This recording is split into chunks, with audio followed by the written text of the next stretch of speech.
من الشيطان الرجيم. بسم الله الرحمن الرحيم.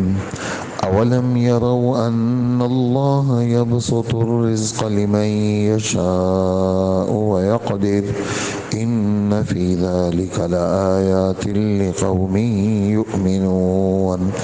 فآت ذا القربى حقه والمسكين وابن السبيل ذلك خير للذين يريدون وجه الله وأولئك هم المفلحون. صدق اللہ العظیم. سورہ روم کی دو آیتیں آپ حضرات نے سنی، آیت نمبر 37 اور 38. اللہ جل جلالہ رزق کی تنگی اور رزق کی کشادگی یہ صرف اللہ کے اختیار میں ہے، اور تنگی کا فیصلہ، کشادگی کا فیصلہ اپنی حکمت اور مصلحت کی بنیاد پر فرماتے ہیں. اور یہ ضروری نہیں ہے کہ ہر ایک کے خواہش کے مطابق بھی ہو اور ہر ایک کو سمجھ میں بھی آ جائے. تنگی کیوں آئی ہے، تو یہ کیوں، اس کی وجہ سمجھانا مشکل کام ہے.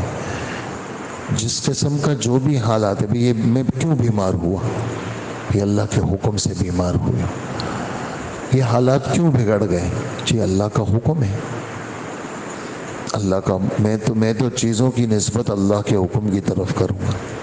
تو اس سے مومن آدمی کا دل مطمئن ہو جاتا ہے. بھئی ہر چیز کائنات میں جو کچھ بھی ہوتی ہے وہ اللہ کے ارادے سے ہوتی ہے، اور اللہ کا ارادہ ہر چیز پر حاوی ہے، ہر چیز پر غالب ہے. کسی کو رزق کشادہ کر دیتے ہیں، کسی کے لیے تنگ کر دیتے ہیں. اس لیے کہ گنتی کے اندر کسی چیز کا بڑھ جانا، گنتی کے اندر کسی چیز کا بڑھ جانا اور اس کے اندر حلال اور حرام کی تمیز نہ کرنا، یہ رزق آدمی کے لیے غم لے کے آتا ہے، خوشی لے کے نہیں آتا. آدمی پیسے کماتا ہے اس لیے کہ بھئی یہ پیسہ میرے لیے راحت کا سبب بنے، میرے لیے عافیت ہو، میرا گھر صحیح ہو، میری سب چیزیں معاملات درست ہو. لیکن ایک آدمی ناجائز طریقے سے پیسہ لیتا ہے تو یہ پیسہ اس کے لیے گنتی تو بڑھ گئی، لیکن اس کے لیے غم بڑھ جاتے ہیں. اس کے بالمقابل وہ لوگ جن کے پاس مال آتا ہے اور وہ مال کے ذریعے سے حقوق ادا کرتے ہیں. اور حقوق کی قسمیں ہیں. کچھ حقوق کا تعلق فرائض کے ساتھ ہے، کچھ کا تعلق واجبات کے ساتھ ہے، کچھ کا تعلق سنت کے ساتھ ہے، کچھ کا تعلق مستحب کے ساتھ ہے. تو کچھ چیزیں ایسی ہیں جو بالکل ہر حالت میں کرنی ہے، کسی صورت میں آپ سے بدل نہیں سکتی. جیسے آپ نے شادی کی ہے تو جس عورت کو آپ گھر لے کے آئے ہیں اس کو رہائش دینا آپ کے ذمے ہے، کیونکہ آپ نے شادی کی ہے. اس عورت کو کپڑے دینا آپ کے ذمے ہے، اس کو کھانا دینا آپ کے ذمے ہے. اسی طرح آپ کے والدین ہیں اور ان کا کوئی آسرا نہیں ہے، کچھ بھی نہیں ہے. تو والدین کا خیال رکھنا یہ اولاد کے اوپر فرض کے درجے میں، ضروری کے درجے میں، کہ اب والدین کو بے یار و مددگار چھوڑ دینا کہ جو چاہے ان کے ساتھ ہوتا رہے، یہ یعنی آسمانی حکم ہے. ایک تو یہ ہے کہ ہمارے عرف اور خاندان کے اندر اس کو دیکھا جاتا ہے کہ یار یہ تو بہت بری حرکت ہے. ایک یہ ہے کہ اللہ کا حکم ہے کہ اپنے والدین کے ساتھ اچھا سلوک کرو. پھر اسی طرح رشتہ داریوں کے درجے ہیں. کچھ کا تعلق ذوی الارحام کے ساتھ ہے، کچھ کا تعلق ذوی الفروض کے ساتھ ہے. ذوی الفروض وہ رشتہ دار کہلاتے ہیں جن کے میراث کے حصے مقرر ہیں. جیسے بہنوں کا حصہ مقرر ہے، بھائیوں کا حصہ مقرر ہے، دادی کا حصہ مقرر ہے، دادا کا حصہ مقرر ہے، بیوی کا حصہ مقرر ہے، بیٹوں کا مقرر ہے، بیٹیوں کا مقرر ہے. اس کو ذوی الفروض کہتے ہیں. کچھ ایسے ہوتے ہیں جو ذوی الارحام ہوتے ہیں. ذوی الارحام ان کا حصہ میراث میں تو نہیں ہوتا، لیکن تمہارے رشتہ دار ہیں. وہ جیسے تمہارے ماموں ہیں، ماموں کا حصہ نہیں ہے میراث میں، لیکن ماموں کیا ہے، ماموں تمہارے ذوی الارحام میں سے، ماموں کا خیال رکھنا ہے. اسی طرح تمہارے دادا، تمہارے والد کی موجودگی کی میں تمہارے چچا وغیرہ کا کوئی حصہ نہیں، لیکن تمہارے رشتہ دار ہیں. اسی طرح تمہاری پھوپھی کا کوئی حصہ نہیں ہے، لیکن تمہاری رشتہ دار ہے. تو یہ ذوی الارحام کہلاتے ہیں.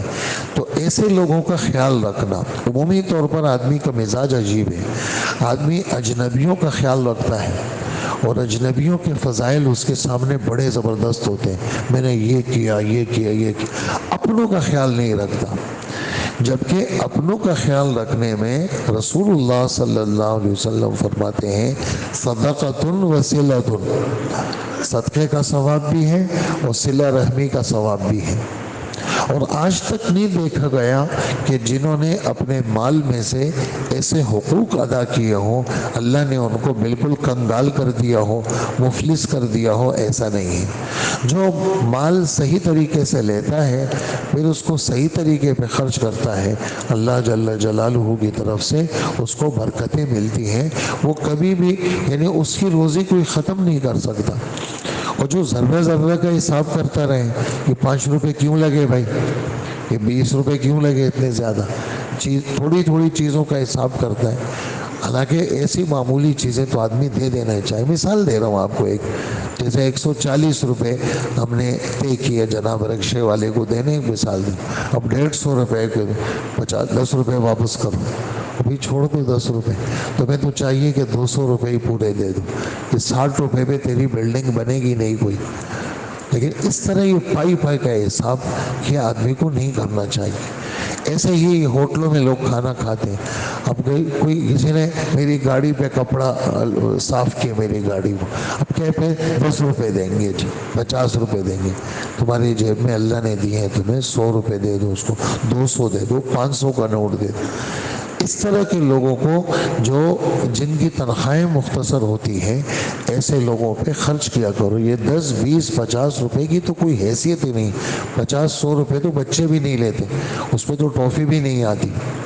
تو اس طرح آدمی اپنے یعنی یہ جو چھوٹے چھوٹے حسابات ہیں اس سے اپنی حفاظت کرنی چاہیے اور آدمی کو خرچ کرنا چاہیے. اور حضور صلی اللہ علیہ وآلہ وسلم کی ترغیب کیا ہے؟ آپ علیہ الصلوۃ والسلام بیت اللہ میں بیٹھے ہوئے ہیں اور بیت اللہ کے سائے میں بیٹھے ہیں. دھوپ تھی تو جو بیت اللہ کا سایہ پڑ رہا تھا وہاں بیٹھے ہوئے تھے اور آپ کی زبان سے جملہ نکل رہا تھا خابوا وخسروا، ناکام ہو گئے، گھاٹے میں ہو گئے. 3 دفعہ آپ نے فرمایا. حضرت ابو ذر رضی اللہ عنہ نے سن لیا اللہ کے رسول کون ہے؟ فرمایا وہ جن کو اللہ پاک نے پیسہ زیادہ دیا ہے وہ گھاٹے میں ہے، نقصان میں ہے. اور پھر آپ نے فرمایا دونوں ہاتھ سے کہ جو دائیں طرف خرچ کریں دونوں ہاتھ سے، بائیں طرف خرچ کریں، سامنے خرچ کریں، پیچھے خرچ کریں، یہ تو گھاٹے سے بچیں گے. اور جو جوڑ کے رکھتے ہیں یہ پھنسیں گے، یہ پریشان، یہ مال ان کے لیے مصیبت بنے گا. تو ان آیات میں 2 آیتوں میں پہلی آیت میں یہ ہے کہ لوگ اس بات کو نہیں دیکھتے کہ روزی کا تنگ کرنا اور روزی کا کشادہ کرنا یہ اللہ کا کام ہے اور اللہ کرتے ہیں یہ سارے کام.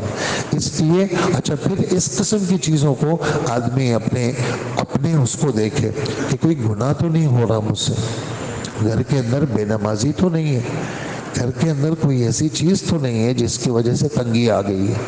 تو جب آدمی اپنا قبلہ ٹھیک کرے گا اور بیماری آ گئی بھی، کیوں بیماری آئی ہے، مجھے لگتا ہے ایسے میں فلانے گناہ میں لگ گیا ہوں اس وجہ سے یہ حال آیا ہے. تو اس لیے آدمی اپنے آپ کو گناہوں سے بچائے اور اپنا معاملہ اپنے رب کے ساتھ درست کرے تو اللہ پاک حالات کو بھی ٹھیک کر دیتے ہیں. تو لوگوں کو یہ نہیں دیکھتے لوگ کہ روزی کا تنگ کرنا، روزی کا کشادہ کرنا یہ صرف اللہ کا کام ہے. اور اس میں کیا ہے؟ نشانیاں ہیں. کن کے لیے؟ کافروں کے لیے نہیں، ماننے والوں کے لیے. لہٰذا جو رزق اللہ پاک نے دیا ہے اپنے قریبی رشتہ داروں کو دے. جیسے میں نے عرض کیا کہ جو چیزیں آپ کے فرض کے درجے میں وہ آپ کے دل میں وہ فرض کے درجے میں رکھتی ہیں نہیں ہے، آپ کے اس میں فرض ہے آپ کے ذمے، تو آپ اس کو آپ ادا کریں. جیسے میں نے بیوی کی مثال دی، بچوں کی مثال دی. اللہ پاک نے آپ کو اولاد دیے ہیں تو اولاد کا خرچہ وہ آپ کے ذمے، باپ کے ذمے ہے. بیوی کا خرچہ باپ کے ذمے، ماں باپ کا خرچہ اولاد کے ذمے. اسی طرح اپاہج بہن بھائی ہیں، ٹھیک ہے، بہن ہے شادی شدہ نہیں ہے تو اس کا خرچہ بھائی کے ذمے ہے. اور اس کی شادی کرانا بھائی کے ذمہ، والد صاحب نہیں ہے، دنیا سے رخصت ہو گئے، تو بہن کا خیال کون رکھے گا؟ بھائی اس کا خیال رکھے گا۔ تو اسی طرح تو ذل قربا کی وضاحت کر رہا ہوں، قریبی رشتہ دار کون ہے؟ جیسے میں نے والدین بتائے آپ کو، بیوی بتائی، بچے بتائے اور بھائی بتائے۔ اس طرح بھائی جو اپاہج ہے، معذور ہے، یا اسی طرح بہن ہے شادی شدہ نہیں ہے، اس کا خیال رکھنا۔ اور پھر میں نے ذوی الفروض بتائے، پھر میں نے ذوی الارحام بتائے۔ ذوی الفروض وہ جن کے حصے میراث کے مقرر ہوں، ذوی الارحام وہ جن کے حصے تو نہیں ہیں لیکن وہ ہمارے رشتہ دار ہیں، تو ایسے لوگوں کو دینے چاہیے۔ اسی طرح عام مسکین غریب لوگوں کو دیا کرو، اور اسی طرح وہ مسافروں کو دیا کرو، مسافروں کو، ابن السبیل، راستے کا بیٹا، یعنی مسافروں کو۔ فرمائے کہ یہ خرچ کرنا ان لوگوں کے لیے بہتر ہے جو اللہ کی رضا کے طالب ہے، جو اللہ کی رضا کے طالب ہیں، ان کو لیے یہ خرچ بہتر ہے، یہی لوگ کامیاب ہیں۔ یہ فلاح کا لفظ جو ہے یہ معمولی لفظ نہیں ہے، فلاح اس کامیابی کو کہتے ہیں جس کی انتہا نہ ہو، فلاح اس کامیابی کو کہتے ہیں جس کی انتہا نہ ہو، اور حقیقی فلاح وہ جنت کی فلاح ہے، جنت کی کامیابی ہے جس کی انتہا نہ ہو، جو کبھی ختم نہیں ہوگی۔ اللہ پاک ہمیں عمل کی توفیق عطا فرمائے۔ ارشاد فرماتے ہیں اولم یروا ان اللہ یبسط الرزق لمن یشاء،